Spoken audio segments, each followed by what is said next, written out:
हाँ जी। Good morning students. आज की क्लास में अपन जो पढ़ने जा रहे हैं वो पढ़ेंगे ली-सातले प्रिंसिपल। ठीक है। लास्ट क्लास में अपन ने थोड़ा बहुत डिस्कस किया था।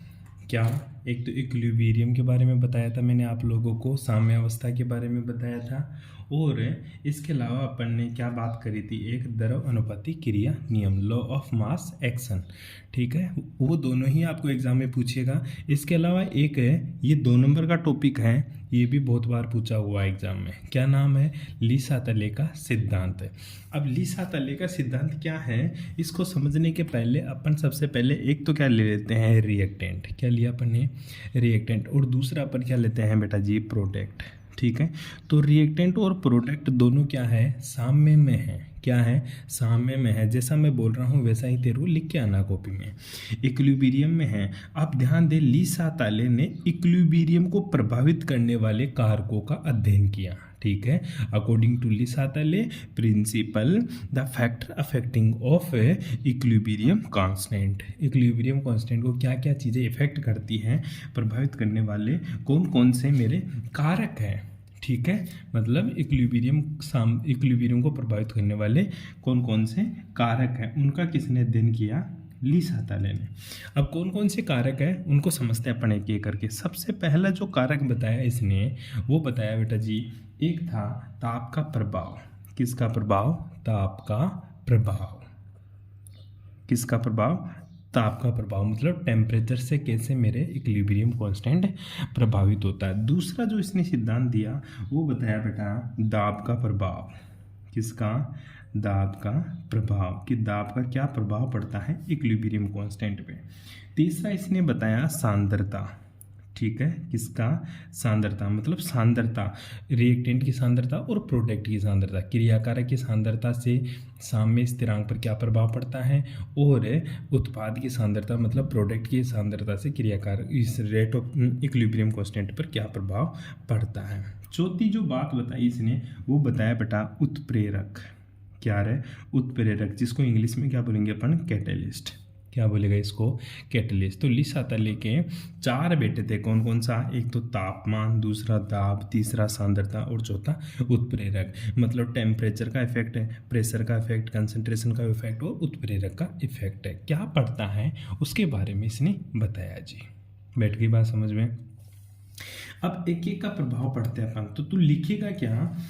आई बात समझ में? इसके बारे में तू यही लिखेगा, ली-सातले प्रिंसिपल के अनुसार कि इक्विलिब्रियम को प्रभावित करने वाले 4 कारक हैं। इक्विलिब्रियम को कितने प्रभावित करते हैं? 4 कारक है। ठीक है, जो पहला कारक है टेम्परेचर, तो पहली बात करेगा तू किसकी? ताप का प्रभाव, effect of temperature. Effect of temperature, कि सर जी टेम्परेचर का इक्विलिब्रियम पर क्या प्रभाव पड़ता है। ध्यान से सुनना जो मैं बात बता रहा हूँ। इफेक्ट ऑफ टेम्परेचर में 2 चीज़ याद रखना। पहली चीज़ कि अगर मेरी रिएक्शन कैसी है, एक्जोथर्मिक है। कैसी रिएक्शन है बेटा? एक्जोथर्मिक। एक्जोथर्मिक को हिंदी में बोलते हैं ऊष्माक्षेपी। कौन सी अभिक्रिया है? ऊष्माक्षेपी। ऊष्माक्षेपी का मतलब ये होता है जब कोई रिएक्शन हो रही है मेरी, जैसे N2 + 3H2 = 2 NH3, क्या बन रहा तेरा? अमोनिया। ठीक है, ये सारी की सारी क्या है? गैस है।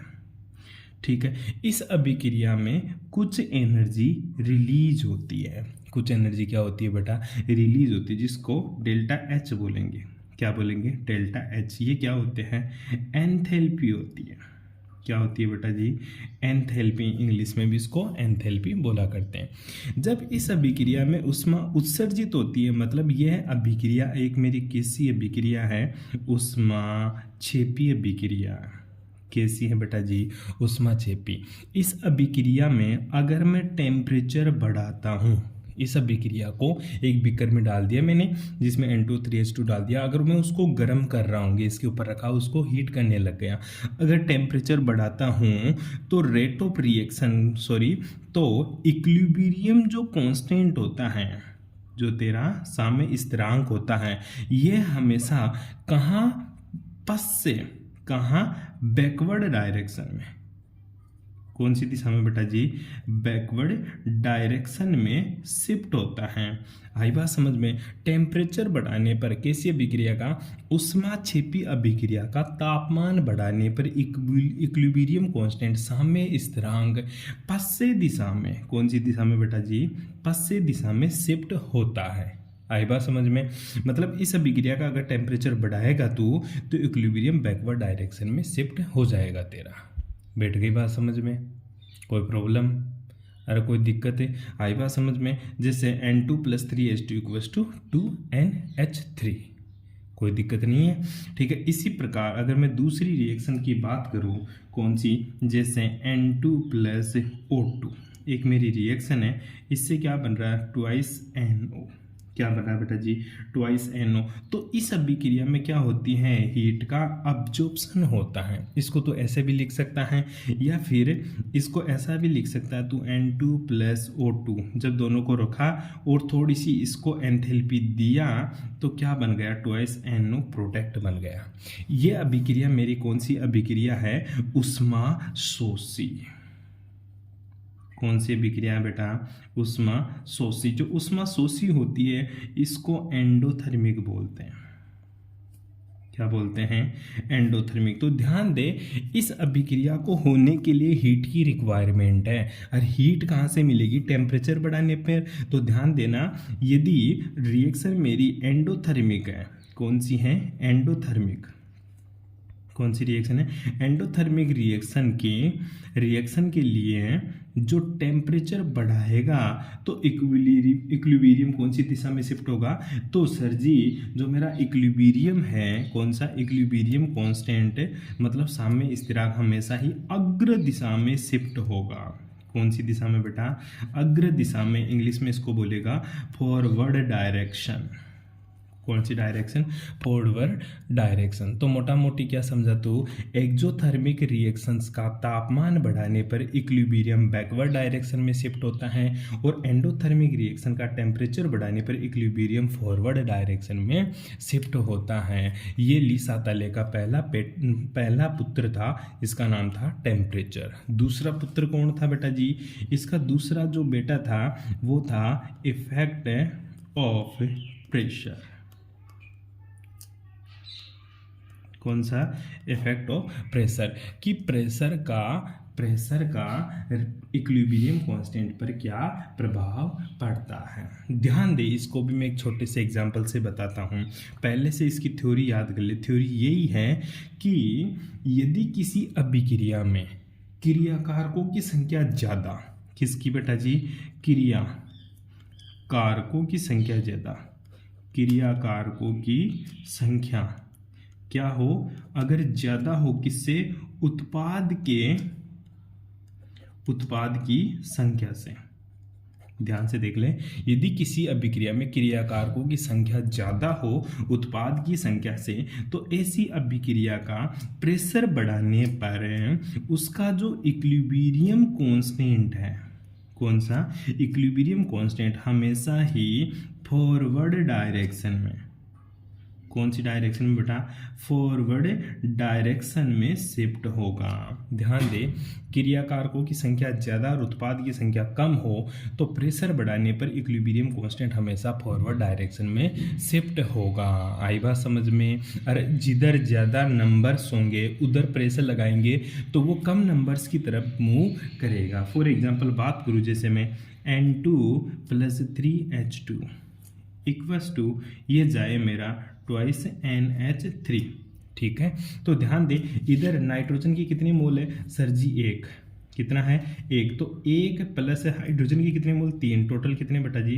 4। तो इधर 4 अणु है, ऐसे मान ले थोड़ी सी देर के लिए। इधर कितने हैं? केवल 2। तो इस अभिक्रिया के लिए प्रेशर बढ़ाने पर इक्विलिब्रियम कांस्टेंट हमेशा फॉरवर्ड डायरेक्शन में मूव होगा। ये तेरे को पता होना चाहिए। इसी तरह मैं दूसरी बात करूँ, अगर मेरा क्रियाकारकों की संख्या, किसकी संख्या बेटा? क्रियाकारकों की संख्या क्या हो? यदि क्रियाकारकों की संख्या क्या हो? कम हो और उत्पाद की संख्या क्या हो? उत्पाद की संख्या क्या हो? ज़्यादा हो। ठीक है। तो ध्यान दे इस अभिक्रिया के बारे में, ध्यान दे एक बार के लिए दोबारा था।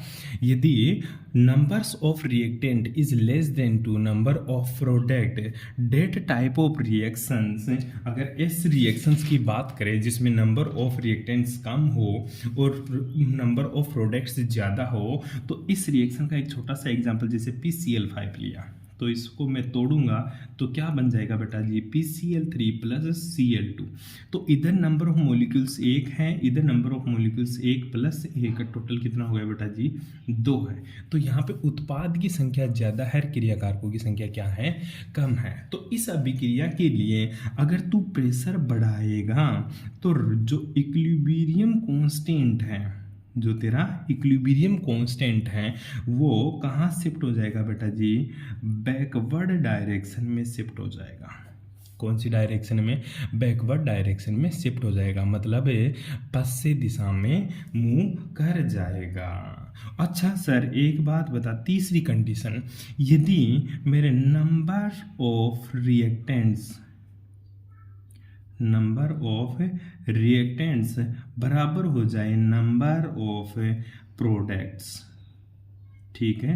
अगर क्रियाकारकों की संख्या बराबर हो जाए उत्पाद की संख्या, तो प्रेशर बढ़ाने पर इक्विलिब्रियम जो कांस्टेंट होता है ये क्या रहता है, बिल्कुल सर कांस्टेंट रहता है, मतलब इसके ऊपर कोई प्रभाव नहीं पड़ता। ऐसी रिएक्शन है जिसमें नंबर ऑफ रिएक्टेंट्स और नंबर ऑफ प्रोडक्ट्स बराबर हो तो प्रेशर बढ़ाने पर इक्विलिब्रियम कांस्टेंट पर कोई प्रभाव नहीं पड़ता। फॉर एग्जाम्पल जैसे मैं एक रिएक्शन ले लूँ N2 प्लस O2 और ये बना ले बेटा जी ट्वाइस NO, इधर भी 2 मॉलिक्यूल्स हैं और इधर भी 2 मॉलिक्यूल्स हैं, तो इस अभिक्रिया पर प्रेशर का कोई प्रभाव नहीं पड़ता। ये था बेटा जी तेरा ली-सातले के दूसरा नियम, मतलब प्रेशर का इफेक्ट। तीसरा जो है बेटा वो है तेरा कंसंट्रेशन का effect of concentration on equilibrium constant, ठीक है।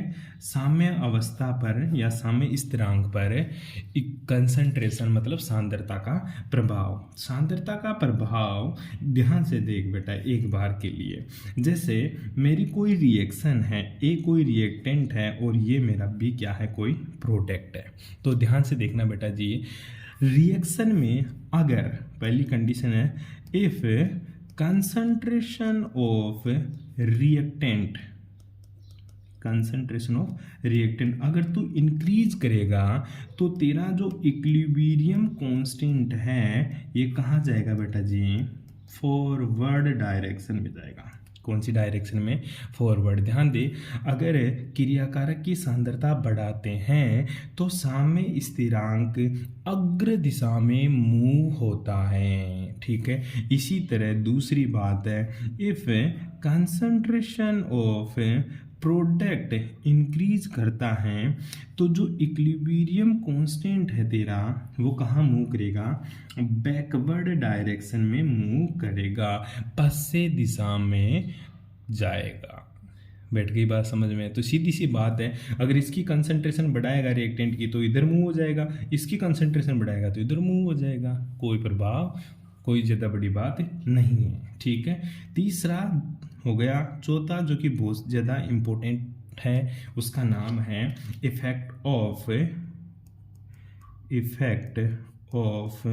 कैटलिस्ट ऑन इक्विलिब्रियम कांस्टेंट, ठीक है। इक्विलिब्रियम कांस्टेंट पर किसका प्रभाव, उत्प्रेरक का प्रभाव। बैठ गई बात समझ में।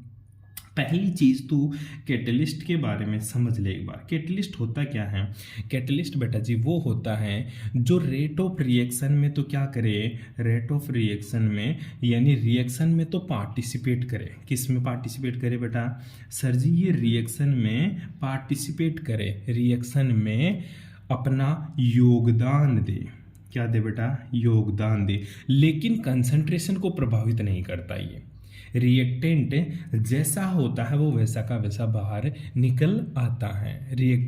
कैटेलिस्ट क्या होता है तेरा बेटा जी, रेट ऑफ रिएक्शन को बढ़ा देता है लेकिन कंसंट्रेशन के ऊपर कोई प्रभाव नहीं पड़ता। कैटेलिस्ट जैसा रिएक्शन में यूज करते हैं अपन वैसा ही बाहर निकल आता है, इसकी खुद की मूल अवस्था में कोई भी प्रभाव नहीं पड़ता। कुछ लोग कैटेलिस्ट का काम करते हैं दुनिया में, जो मतलब उनमें खुद में कोई परिवर्तन नहीं होता लेकिन सामने वाले में बहुत बड़ा परिवर्तन देखने को मिल जाता है, वो तेरा कैटेलिस्ट होता है। फॉर एग्जाम्पल जैसे मैं एक रिएक्शंस की बात करूं, अगर ध्यान से देखना, एक डायग्राम से मैं तेरे को बताने की कोशिश करता हूं, ठीक है। इधर मेरा क्या है, एनर्जी है, ऊर्जा, क्या लिखिएगा इसको, ऊर्जा, ठीक है, एनर्जी, ठीक है। और इधर है मेरा रिएक्शन कोऑर्डिनेट,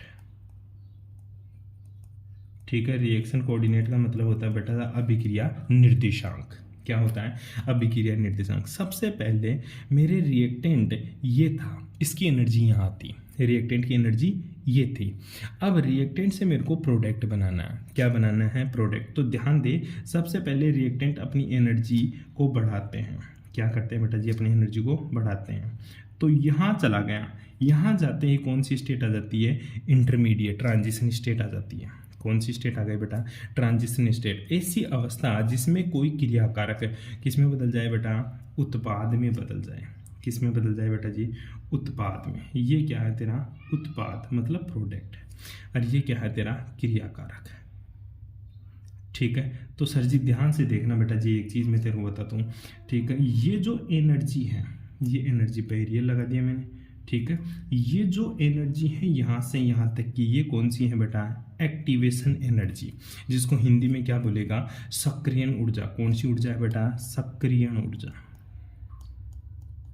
ठीक है, एक्टिवेशन एनर्जी, ठीक है। अब ये जो रिएक्शन हुई ये मेरी थी विदाउट कैटेलिस्ट,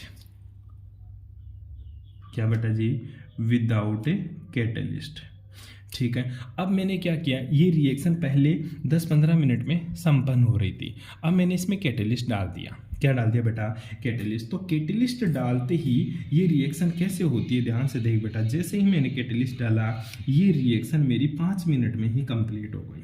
क्या हो गई, 5 मिनट में। जो रिएक्शन पहले 10 मिनट में कैटेलिस्ट, बिना कैटेलिस्ट की उपस्थिति में जो रिएक्शन पहले 10 मिनट में हो रही थी, वही रिएक्शन कैटेलिस्ट डालने पर कितने मिनट में हो गई, 5 मिनट में। तो इसको बोलेंगे विद कैटेलिस्ट, कैटेलिस्ट के साथ है। हुआ क्या सर जी, इसकी एक्टिवेशन एनर्जी घट गई। अब ये EA2 है, ये पहले था, ठीक है, ये EA2 है, मतलब कैटेलिस्ट की उपस्थिति में। तो ध्यान दे, कैटेलिस्ट का इक्विलिब्रियम कांस्टेंट पर या कैटेलिस्ट का रिएक्शन पे क्या प्रभाव पड़ता है वो देख।